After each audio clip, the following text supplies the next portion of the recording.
One of the things that I've found in working with the scientists of the Ocean Decade is that the pitches that they create looking for funding, for support, for partners are all based upon scientific features. This is what I'm doing.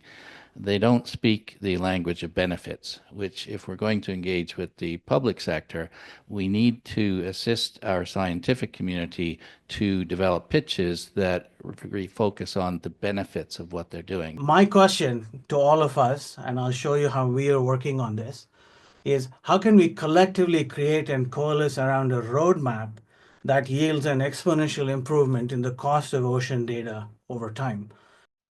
So the right approach to ocean data is, instead of starting with where we are and saying how can we lower the cost, I propose that we ask the question, what do we need the cost to be?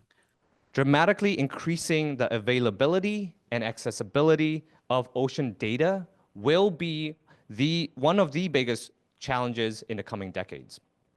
The vision is an ocean data marketplace, which turns ocean data into an asset class, like securities, like real estate, like crypto. The call to action is stay the course, particularly with some headwinds geopolitically right now, because the value propositions are sound if you look far enough ahead. Through dialogue, sharing capacity between sectors, we must accelerate the development of efficient, resilient ocean observing infrastructure. Let's not just look, let's invest seawards from the surface to the deep for food, for resilient communities, for the economy, and for the protection of life and livelihoods.